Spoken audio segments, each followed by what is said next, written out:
Now, this book takes forward the question that Talal Asad and his interlocutors posed nearly a decade ago. Is critique secular? They were responding to the mainstream of Euro-American thinking, both in strategic security studies and the social sciences. And there's often a collapse between the two when it comes to Islam. So deeply securitized has the study of Islam or Muslim societies become.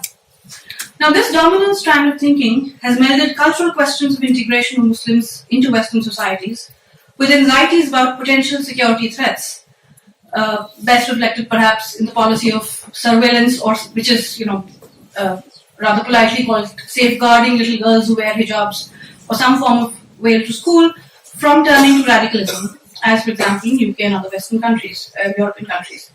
Now, radicalization increasingly is a lump all category where every beard and every scarf can be banished to.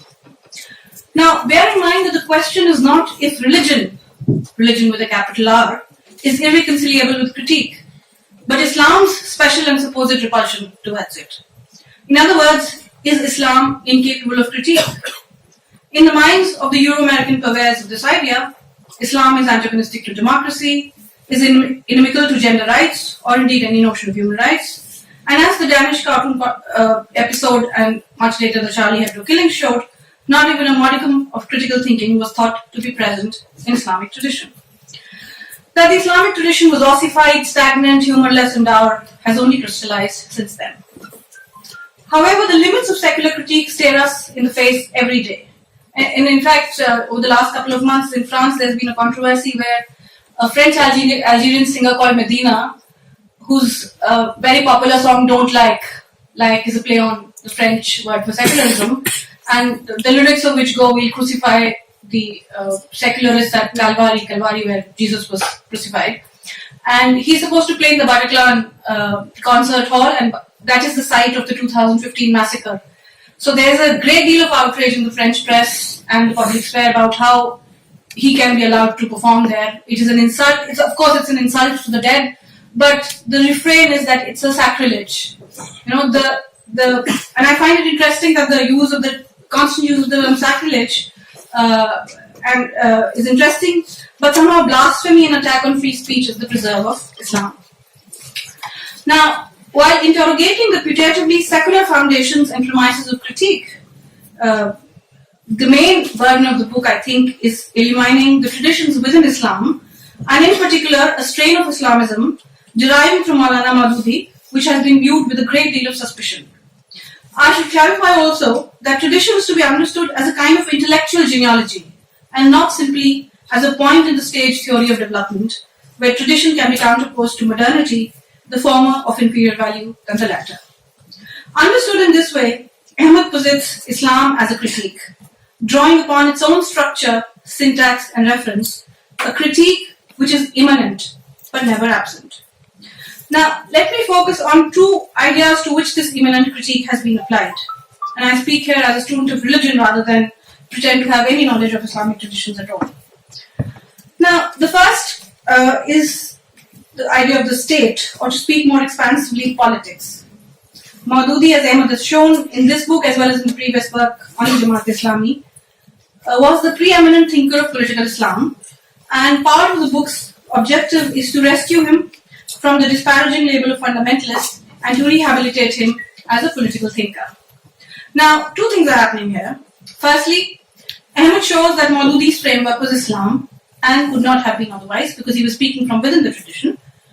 But secondly also that despite the Islamic framework, Ahmed makes a case for recognizing Maududi's critique of Nehru, Congress or even the League as not a rejection of democracy but only its radicalization. Now, this immediately brings several questions to mind. First is, how does this idea of democracy, this sort of radical idea of democracy, then play out in the Pakistani context? Maududi, of course, as we all know, went over to Pakistan at the time of partition. And what is the different trajectory of the critique of Maududi's theory or idea of state in India and Pakistan? I think the different contexts in which the critiques were embedded perhaps could have been fleshed out much better. Now, and second question is there in Maududi's theo-democracy, not only in the theory elaborated in the late 1930s, but also in terms of Jamaat's practice in post-colonial Pakistan, so, is there in such a theory, theo-democracy, a radical re-theorization of the political itself? Or is it simply an acceptance of the idea of the modern nation state with simply Islamist frills? The pious men, who will rule in the name of God's sovereignty, but really the idea of nation state and is not much challenged. There's a third related question also to which I will come in a minute. Now the second domain in which Ahmed chose the working of this immanent critique is gender. He tells us of the Janus-based patriarchy of Maududi, granting women membership but limiting their roles and potentialities, and brings out the robust debates on veiling political roles of women and so on, and how ultimately a transformation was brought about in Jamaat's thinking on the question of gender. Now, I do wish there were more women voices of Jamaat members, which remain largely absent. There's one or two, but not that many, rendering it almost like a male tradition of critique. This, however, is a minor quibble. What I would like to point to is what seems to me an apparently unresolved tension in the book.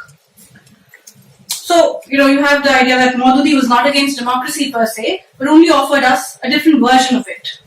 Similarly, one of the aims of the chapter on gender is to show how Islam or Quran is not opposed to women's rights. Now, both the idea of democracy and rights, in a way, return us to Enlightenment categories. So, in the end, I'm not sure whether the book is a call to transcend the Enlightenment framework altogether, having exposed it as a parochial project, that is, to show Western democracy as either a hollow ideal or indeed to reject it as the only worthy ideal, or in the case of gender, to go beyond the liberal Kantian ideas of agency and personhood and to show alternate forms of subjectivities that inhabit the norms, as Sabah Mahmood did. Or is it to show the congruences, adjustments, compromises, etc. between Islamic critical thinking and a tradition that draws upon enlightenment? And lastly, in the acknowledgement and rightful rehabilitation of critique in Islam, the debunking of the universalist claims of enlightenment, how does one ensure that this sort of rehabilitation of critique, or the sort of critique of the enlightenment category altogether, doesn't lapse into nativism or some kind of indigenous argument, especially in India, where the critics of secularism, and I mean secularism in a very Indian sort of way, the way we use it, romanticize the rise of Hindutva as a mutinous comeback of the subaltern who has been left behind by the enlightenment juggernaut of secularism. Now, intellectually, of course, we find a corollary to this in, for example, as a student of religion, I know that, S.N. Balagangadhar's Ghent School, which has, over the years, argued that the mainstream academic understandings of Hinduism are tainted by post-enlightenment European preoccupations, and in particular, Protestant Christian thought. I mean, they constantly use the word colonial consciousness, which is a rip-off from Seth, but they never acknowledge Seth. Now, further, they've argued that secularism's Protestant Christian roots render it as a category untenable in Indian public life. And to give it any space is to surrender to colonial consciousness. So, the challenge, I think, is how to balance this critique of enlightenment with an altogether, abandoning of the idea of secularism or secular public life. So, I think these were my reflections in that case. Thank you.